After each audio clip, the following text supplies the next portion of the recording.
In the distant future, humanity not only mastered space travel but also built a galactic empire spanning the entire Milky Way. Planetary travel became the norm, and the empire is ruled by 3 clones of the late Emperor Cleon, who maintain the regime established by their original. Terminus is a planet that became the starting point for a shift in the galactic order. Once a distant outpost on the edge of the galaxy, surrounded by underdeveloped and warring planets, it is now a unique place. Not only does it harbor life, but it is also home to a mysterious vault. The vault is surrounded by an invisible magnetic field that affects humans negatively. Children are fascinated by it and often challenge each other to see who can get the closest. As they approach, they begin to experience headaches and dizziness, and if they get too close, they may pass out. One daring child, having snuck away from home, ventures too close and collapses, terrifying the other children. Luckily, Salvor Hardin is nearby. She not only carries the boy to safety but also warns the others not to attempt such stunts again. Salvor is a remarkable figure, with legends claiming that she is the only person capable of approaching the vault. She dismisses these rumors, but she has yet to realize the crucial role she is destined to play in the near future. Gaal Dornick is a math prodigy forced to flee her home planet of Synax. There, the ruling church represses science, considering it the work of the devil. Rejecting both the church and religion, Gaal undergoes a cleansing ritual in which several gemstones are removed from her face. She has won a prestigious competition and earned the right to study under the famous Hari Seldon,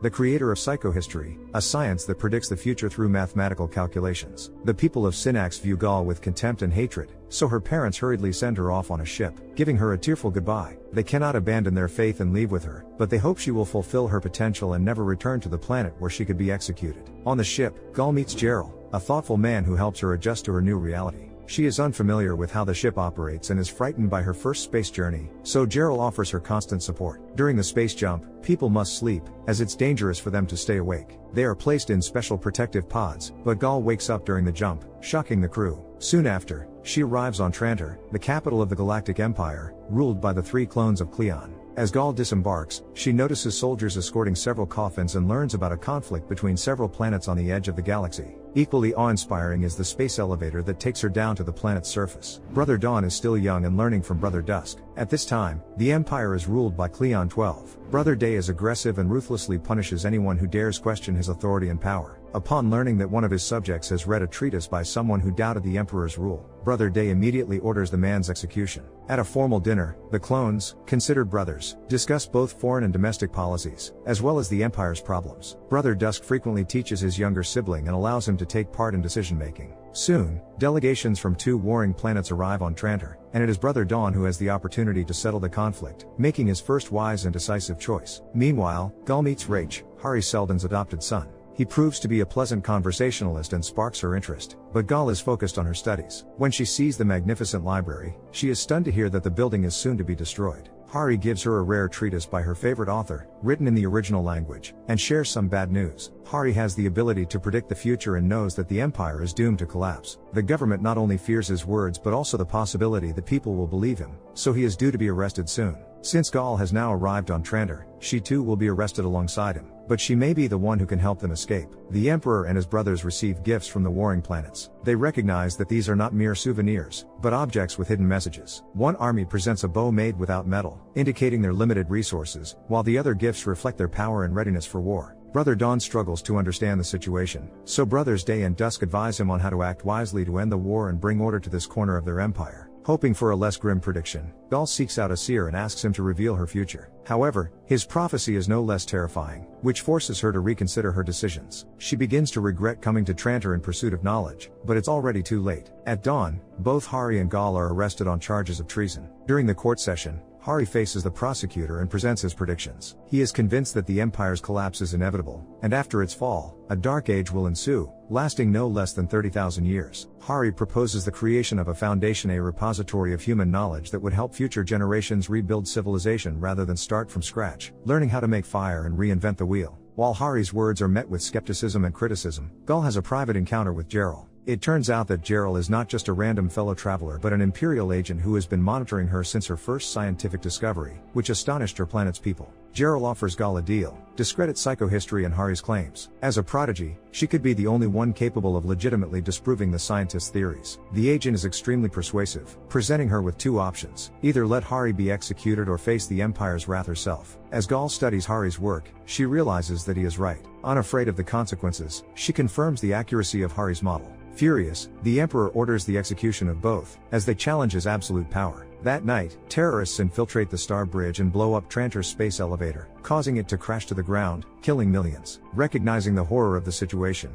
Brother Day decides to spare both Hari and Gaal. During their conversation, Gaal proves to be highly persuasive, convincing Day that executing Hari would only accelerate the Empire's downfall. Day listens to their arguments and agrees to establish the foundation, but he exiles them to the distant, uninhabited planet Terminus. It seems the Emperor simply wants to rid himself of them, while still keeping the knowledge in reserve, should Hari's predictions prove correct. Gaal is outraged by the situation but understands that Hari had already foreseen this outcome and had been waiting for it. 35 years later, Salver, the warrior, decides to test the claim that she can approach the vault. Waiting until nightfall, she climbs the mountain, and after pushing through the magnetic field, she touches the vault. After the destruction of the space elevator and the resulting millions of casualties, the Emperor orders an investigation to find those responsible. Lady Demerzel, serving as the majordomo and the last surviving robot of the galaxy, is tasked with tracking down the suspects. She travels to the dwarf planet Afru, home to the best scientists, after receiving information that an explosive device used by the terrorists was developed there. Upon invading the planet, the Emperor's soldiers execute everyone in a secret laboratory, sparing only the lead specialist. The woman is promised a chance to survive if she reveals the identity of the mastermind, but this leads nowhere. Demerzel struggles to identify the culprit behind the tragedy, causing anxiety for the Emperor and his brothers. Meanwhile, Gary and his crew, along with their families, are en route to Terminus to assimilate the planet. They are aboard a slow starship with several years to prepare for a new life in this barren world.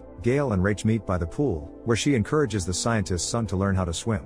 This romantic moment leads to them starting a relationship, but they decide to keep it a secret from Rach's father, who is foreign to all things human. Gaal dedicates all her free time to learning and becomes obsessive about mastering every profession. Each day, she changes her outfit color and heads to the appropriate department to tackle tasks as well as the specialists. In one of the simulations, she encounters a terrifying monster and panics. The assistants open fire, but this results in an explosion. Thankfully, no one is harmed, as it is merely a simulation, but they need to learn how to handle such issues in real life to minimize potential casualties. Later, Gaal meets with Gary and learns he is prepared for the loss of human resources. Mathematical models suggest that 1/3 of the people won't survive landing, and many more will become victims of the hazardous work ahead. This statistic frightens Gaal, and she hopes the calculations are not entirely accurate, but Gary remains indifferent. He is irritated that some crew members have begun calling him by name, as their mission allows no room for humanity, friendship, or love. The Emperor interrogates the ambassadors from the peripheral states of Anacreon and Thespis. They deny any involvement with the terrorists, despite having communicated in their language. The ambassadors are convinced that they could not have harmed the space elevator, knowing the potential consequences of such a disaster. The Emperor does not believe their words. Someone must be held accountable for the act. Unable to find the real culprits behind the terrorist attack, he decides that those who theoretically could have known the bombers must suffer. Meanwhile, Dusk tries to paint frescoes but feels a tremor in his hands, realizing that his days are numbered. In the evening, he heads to the ruined part of the city and meets a seer to find out if Gary's words about the Empire's downfall are true. The seer tells him that Gaal is not a prophet, but both she and the scientist are correct. The Empire is doomed, and its end is near. During an appointment with the doctor, Gaal requests to have her embryo removed, leaving it so she can have a child in the future. The doctor admits that not everyone opts out of pregnancy due to the mission and the challenges that await them on the distant planet. This worries Gaal, prompting her to speak with a girl who has decided to carry her pregnancy to term.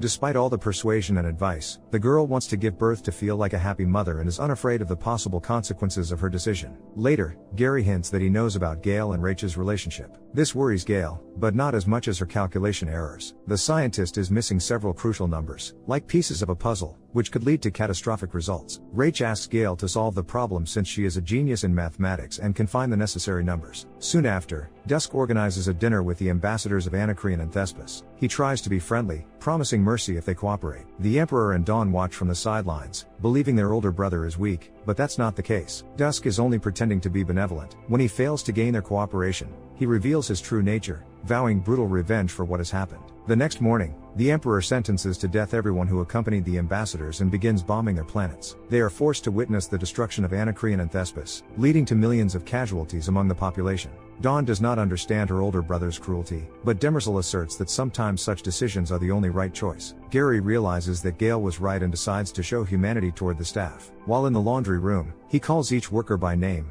expressing gratitude for their small yet crucial contributions to the success of the Foundation. During dinner, Gary tries to connect with his son, but it proves unsuccessful, as Rach is his adopted child. He remembers his biological father and still loves him, which prevents him from feeling affection for Gary, who raised him. Gaal supports Rach during this difficult time, promising to have children with him in the future. Later that evening, she senses something is wrong and rushes to the professor. She witnesses Rach injuring his own father and then urges her to escape the scene. Gary loses his life, and Rach locks Gaal in a capsule, tossing her a bloodstained knife before sending her out into open space. 400 years before these events, Cleon, the emperor of all the planets in the Milky Way, dreamed of completing the construction of a space elevator. He was a wise ruler but saw that many things were in decline. He wanted to create a powerful legacy, but age was catching up with him. The emperor was ill and close to leaving this world for good. Not wanting to pass power to his heir, he resorted to cloning and devised a system of 3 successors, Dawn, Day, and Dusk, who would take turns ruling at appropriate intervals to ensure his reign continued indefinitely. Demerzel was in love with the emperor and promised to do everything she could to support the power of his clones. 19 years after the terrorist attack, Dusk has grown too old and has become more sentimental than ever. Demerzel sees in him the image of the first Cleon and feels sympathy for the man, knowing that his days are numbered. At the same time, someone's disappearance marks the beginning of something new, and she has grown accustomed to it. Dusk slowly prepares for euthanasia, but first decides to reflect on his entire journey. His predecessors were wise scholars and inventors, but he is only known for his love of frescoes. The man has not achieved great heights, and he is even more saddened by the fact that he has not preserved a legacy. The space bridge that Cleon dreamed of is destroyed and cannot be restored, while the remaining part of the platform poses a threat to the inhabitants of their planet. Understanding this, Dawn, Day, and Dusk set out on a flight to take one last look at the platform before it is destroyed. It seems they have lost a part of their past, but Dawn and Day promise to rectify the situation and create something new in memory of their older brother. That night, Dusk sneaks into the laboratory and sees a cloned infant. He realizes that Gary was right when he said emperors should stop cloning themselves. Dusk understands how wrong they have been, as a person should not witness their own birth, knowing it is all a facade. Upon returning to his bedroom, Dusk paints one last fresco, hoping to leave a mark behind. The next morning, a new dawn is born, with dawn becoming day, day becoming dusk, and dusk transforming into twilight. After bidding farewell to his brothers, he embarks on his final journey and turns to ash. 14 years later, the new dawn requests that the fresco be erased, refusing to acknowledge Twilight's legacy.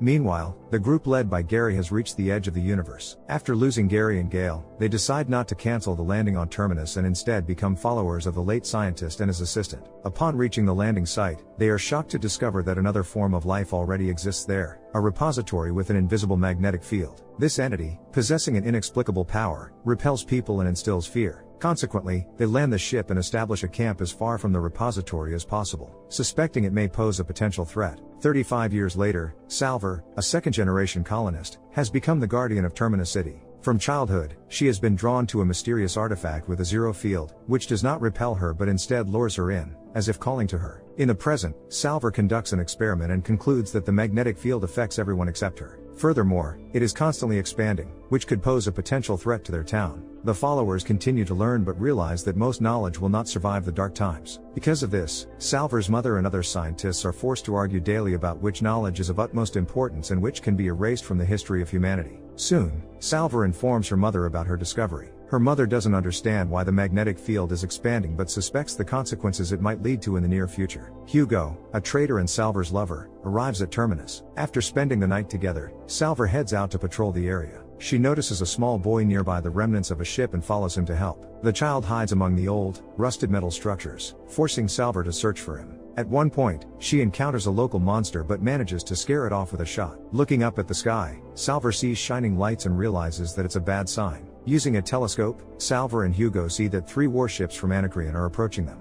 The elders don't believe it could be true, as the Empire has established a prohibition against Anacreons and Thespis residents getting too close. Moreover, since they live in a scientific community with nothing to steal, an invasion seems unlikely. Salver suspects the reason behind it is the repository, which is increasing its magnetic field. Hugo, being from Thespis, confirms that this is indeed an invasion. The elders attempt to contact the Empire, but their transmitter is down. Salver's mother shows her the artifact containing Gary's mathematical formulas, but Salver doesn't understand it. Later that night, while patrolling, she sees the boy again and decides to chase after him. On an old ship, Salver finds an injured monster and ends up captured by a group of Anacreon residents who have secretly landed on the planet earlier than expected.